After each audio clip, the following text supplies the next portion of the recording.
Welcome back. A global cyber attack locked up computers in 6 countries, including the United States, on Tuesday. Users at large corporations, including the New Jersey-based pharmaceutical giant Merck and Russian state oil giant Rosneft, were separated from their data until they paid a $300 ransom. The cyber attack exploits the same vulnerability in Windows software as last month's WannaCry attack, which struck computers in more than 150 countries. To explain what's happening, we've brought in Nick Thompson. He's the editor-in-chief of Wired magazine. Nick, thanks for coming in. First, just explain to us how this specific piece of ransomware, the Petya ransomware, works and how exactly it was able to spread so quickly.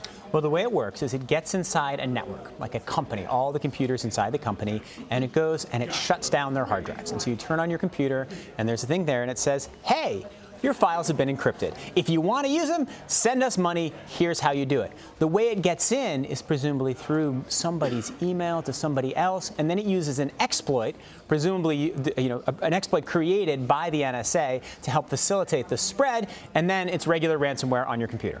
But what seems most frightening about this specific piece of technology is that it's very similar to something that also infected computers last month or very recently, the WannaCry phishing. Yeah, in fact, there's ransomware is kind of modular right now. I mean, there are a whole bunch of pieces that are sold on the dark web, and then people put them together kind of into products. So it's very similar to the WannaCry exploit, except with one important difference. The WannaCry ransomware was made by fools, and there were all kinds of bugs in it. And in fact, they built a kill switch, which made it very easy to stop. So WannaCry was a very weak attack, and it came upon us when we weren't ready. Now we have a strong attack, and it's coming when presumably we're a little more ready, when a few people have patched their systems because of WannaCry.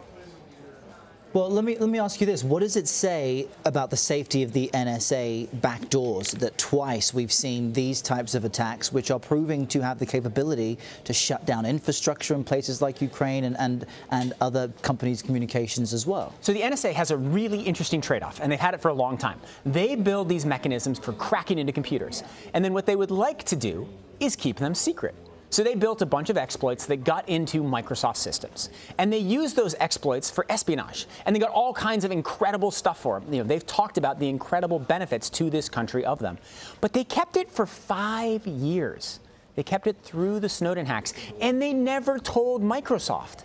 And so then at some point, all of that information gets hacked or stolen. There was a spy inside the NSA, and it gets out onto the dark web. So these incredibly powerful tools that the NSA has built are now being used against everyone else. So what the NSA probably should have done in retrospect is told Microsoft and allowed Microsoft to fix this well in advance of it getting around to everybody.